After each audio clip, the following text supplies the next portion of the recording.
someone done messed up.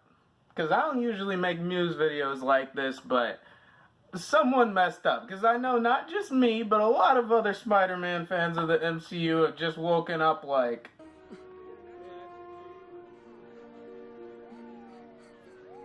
so in case you somehow haven't heard right now, Sony and Marvel and Disney, they're at a crossroads right now. The only way that Spider-Man has been able to cross over into the MCU and have his own solo movies and interact with the Avengers is because it was a joint producing deal. Basically, Disney would be helping Sony produce the films, but Sony would be getting all the profits from the box office. So that's how they were able to reach a conclusion so far. But the contract for Disney and Sony's movies had expired with Spider-Man's own solo movie and Far From Home earlier this summer, meaning that they had to reach a new contract renewal and renew their deal in order to move forward producing these movies. Unfortunately, at this point in time, Disney and Sony have been unable to reach a new agreement, meaning as in this point in time, there's no more Spider-Man in the MCU, which has left fans extremely split right now. Everyone's just losing their minds because they're like, wait a minute,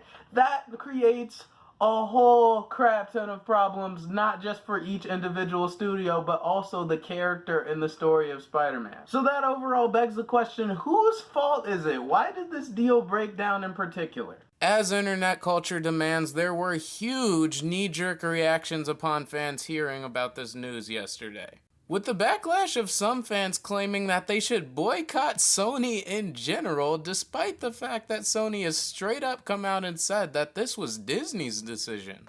So Disney overall reportedly was asking for more money. At this point, they were only earning about 5% of merchandise and box office revenue, and apparently Disney was asking for 50%. 5% of $1 billion movie at box office and all of its marketing is quite a large sum of money, but you know the Mouse House, you know they're always gonna get greedy and ask for more. So 50% is quite a jump, although it's still understandable. The direction of the MCU, the direction that Kevin Feige has taken this character, it's resonating with critics and fans alike, so it makes sense in a way. Disney's greed in this scenario is kind of justified. But at the same time, I can totally see Sony execs pushing back like, whoa, 5% to 50%, that's a little bit of a stretch, guys. I don't know what y'all doing. But the issue here is both studios need each other, because last time Sony made a solo live-action Spider-Man movie, we got this. Peter, when you said Spider-Man said no, you meant you said no. Harry. That's right, Sony has not had the best record producing live-action Spider-Man movies. That's exactly what messed up the Pizza Time trilogy, right? The first two original Sam Raimi Spider-Man movies were excellent, and Sam Raimi had his own vision of where he wanted to take the story for Spider-Man 3. But Sony stuck its greedy little paws in there and was just like, hey, we want you to do Venom, we want you to do New Guy, we want you to do Sandman, we want you to do this, that. So studio executive interference is what completely screwed over Spider-Man 3, and it didn't get better from there. Marvel, on the other hand, said, hey, let's bring this character in with our already expanded universe and let's give him an individual story arc within that said universe. The main issue I'm worried about is if they don't come to a negotiation and Marvel and Sony don't patch things up, we're gonna have ourselves a very confused and unfulfilled Spider-Man. See, the Blu-ray cover of Homecoming basically sums up Spider-Man's journey in a single screenshot.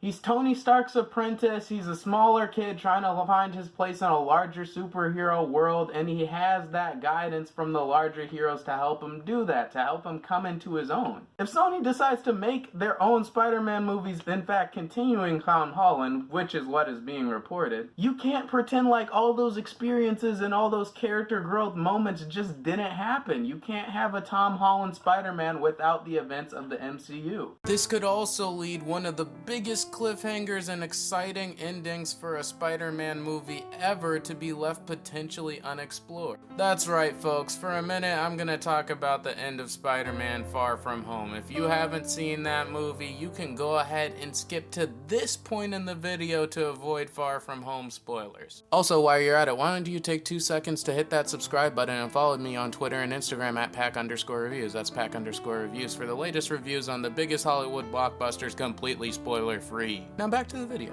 So if you've seen Spider-Man Far From Home, you know Peter Parker is not in the greatest position right now. Although the movie seems like it's gonna end on a high note with him and MJ finally getting together, everything's fine and dandy, he's finally starting to become his own Spider-Man, a true Avenger. Mysterio just comes out of nowhere and says, I'm about to end this whole man's career. Exposes his identity to the world with the help of J. Jonah Jameson using his own Daily Bugle media outlet. And this could bring about so many awesome possibilities for the character and for the final Spider-Man movie going forward, because yes, this was supposed to be a trilogy. I say supposed to because the latest report says Sony still has 2 more Spider-Man Tom Holland movies, but they could have gone with so many different directions in that story. They could have made an open target on Spider-Man's back. They could have brought in villains like Kraven and Norman Osborn, the Sinister Six. They could have gone so many different directions with the idea that everything is gonna be on Spider-Man's back because the world's after him now.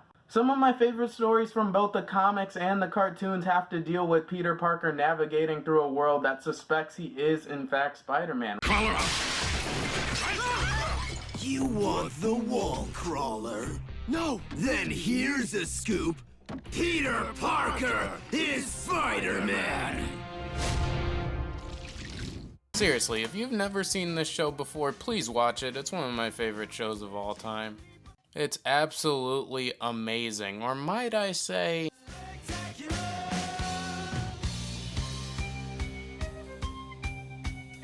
As far as the creative interests of Sony go, Sony has stated many times that they would have future interest in bringing Tom Holland's Spider-Man to cross over with Tom Hardy's Venom. This would be really cool to see. It's something, I love both those actors. I love both of these actors' renditions of these characters, but at the same time, if you don't have a coherent story behind it, which Sony really sucks at doing, the whole project is just gonna fall apart. So as a Spider-Man fan, as an MCU fan, as a movie fan in general, I'm quite worried about how things are looking for my boy. So those are my overall thoughts on the Sony Marvel Spider-Man debacle. What do you think's gonna happen with the future of the MCU and the future of Spider-Man? Will Sony and Marvel patch things up to finally give us the Spider-Man trilogy we deserve? Or is Sony just gonna repeat its history again and crap on the character by their money-grabbing ways? Whatever you think, make sure to drop a comment and leave a like before you head out. If you want to see me do more hot take movie news stuff like this, just let me know. As far as upcoming reviews on this channel, I'm currently scripting a video essay for this Netflix drama called When They See Us. I very much enjoyed it, so I'm trying to take a little more time to make sure this review is as best as it can be. As always, guys, have a phenomenal day. I am Pac. Thanks so much for hearing my perspective, and I'm out for now.